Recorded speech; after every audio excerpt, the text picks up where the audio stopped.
Dear students, आज ये M com previous की क्लास चल रही है और इसमें मैं आज आप लोगों को accounting for corporate restructuring topic पढ़ाएंगे।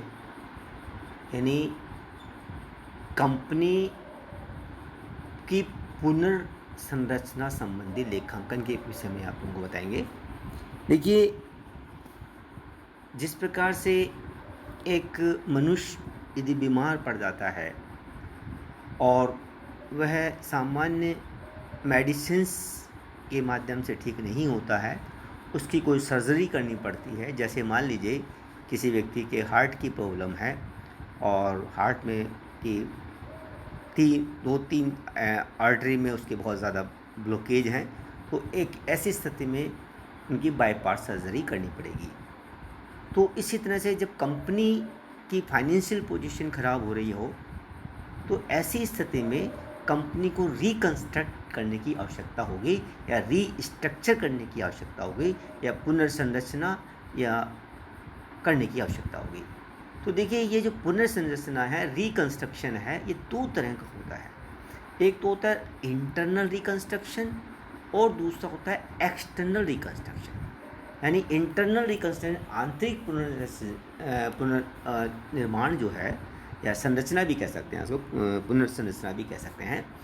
इसके अंतर्गत क्या होता है कि कंपनी की जो प्रेजेंट एग्जिस्टेंस है उसको हम यथावत रखते हैं, वो चेंज नहीं होती है। कंपनी का वर्तमान नाम ही फ्यूचर में रहता है। कंपनी को हम लिक्विडेट या वाइंड अप नहीं करते हैं, उसी स्थिति में होती है कंपनी, बस उसके कैपिटल स्ट्रक्चर को हम चेंज करते हैं।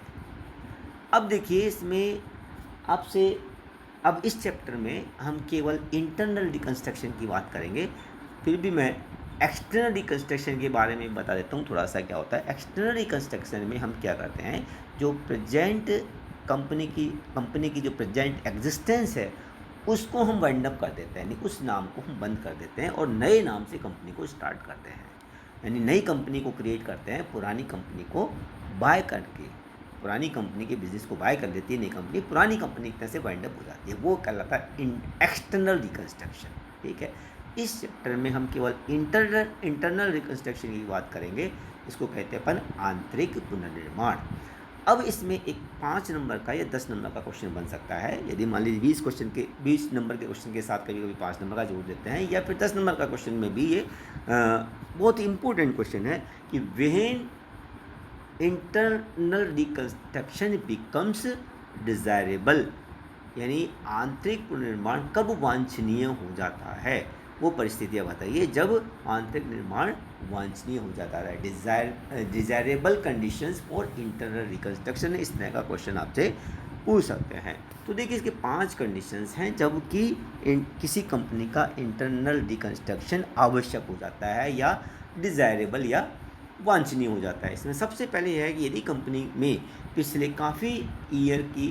पिछले सालों के जो लॉसेज हैं वो एक्यूमुलेट होके आ रहे हैं, है ना, तो उन लॉसेज को राइट ऑफ करना ज़रूरी है ताकि कंपनी करंट ईयर के प्रॉफिट से लाभांश का वितरण कर सके।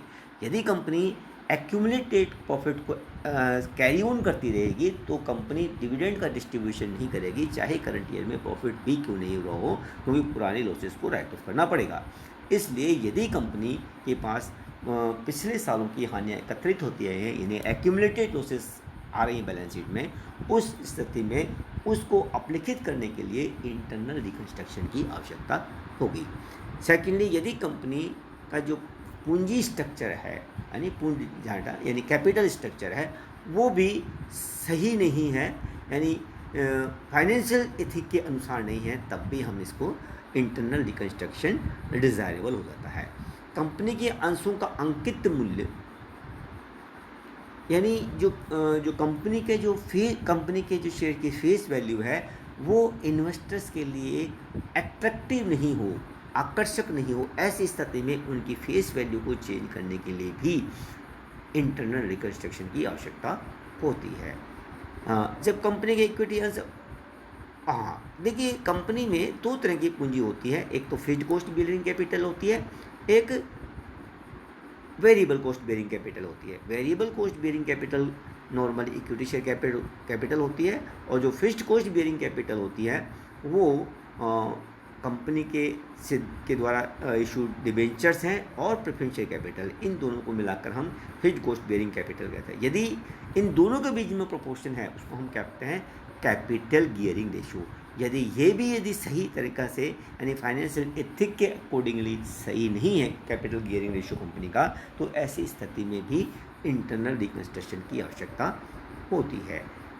कंपनी की जो बैलेंस शीट में जो एसेट्स हैं जिनकी जो वैल्यू शो की है वो एक्चुअल में वो एसेट रिप्रेजेंट नहीं करते हैं। जैसे मान लीजिए एसेट्स की वैल्यू 50 करोड़ है, यदि हम मार्केट में उन एसेट्स को बेचें तो उनकी वैल्यू 20 करोड़ भी नहीं है। तो ऐसी स्थिति में कहते हैं कि जो कंपनी की जो एसेट्स हैं they do not represent their real value. In that case these assets are necessary to be return of to the extent of market value.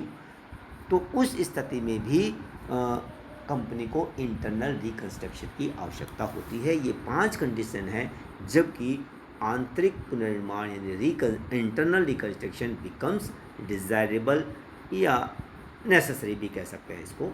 तो ये 5 पॉइंट आपको पूरी तरह से इस चैप्टर का यदि क्वेश्चन अटेम्प्ट करना है तो 5 पॉइंट को ध्यान रखना पड़ेगा।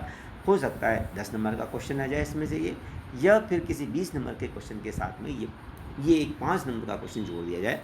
उस स्थिति में भी अपन को लिए बहुत ज़रूरी है। देखिए ये मैंने पहले भी बता दिया क्या कि जो internal reconstruction it is not winding up, it is not liquidation of the company, है ना, it is just like recapitalisation. इसको हम पुनः पूंजीकरण भी कह सकते हैं, रीकैपिटलाइजेशन भी कह सकते हैं, या इसको हम क्वासी रिकंस्ट्रक्शन भी कहते हैं। 2 वर्ड इसके लिए यूज़ किया है इंटरनल रिकंस्ट्रक्शन को के लिए। क्वासी रिकंस्ट्रक्शन बहुत इंपॉर्टेंट है। कभी कभी कोई ऑब्जेक्टिव क्वेश्चन भी किसी एग्ज़ाम में आए तो वो आपसे पूछ सकते हैं what do you by quasi reconstruction. Internal reconstruction को हम क्वासी रिकंस्ट्रक्शन या रिकैपिटल स्ट्रक्चर की कैटेगरी में लेते हैं। तो ये भी एक इम्पोर्टेंट पॉइंट है। देखिए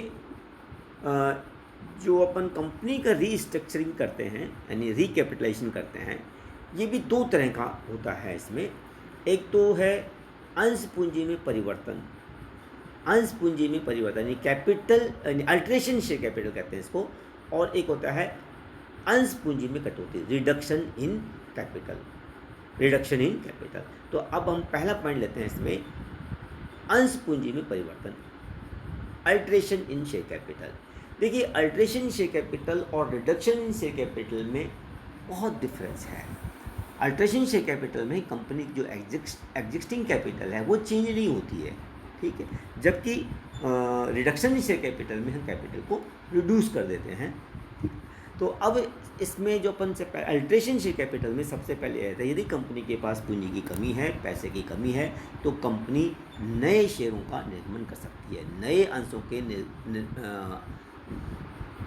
निर्गमन द्वारा पूंजी में होती है। Increase in share capital by issue of new share. यदि कंपनी के पास पूंजी की कमी है तो कंपनी नए अंशों को जारी करके और उससे पैसा कलेक्ट करके कैपिटल एकत्रित कर सकते हैं। ये तो सिंपल बात है। जैसे भी कंपनी ने नॉर्मली क्या होता है इस स्थिति में जो कंपनी नई शेयर इशू करेगी, एग्जिस्टिंग शेयर होल्डर को इशू करती है, उसको राइट शेयर भी कहते हैं हम, है ना, अधिकारंश।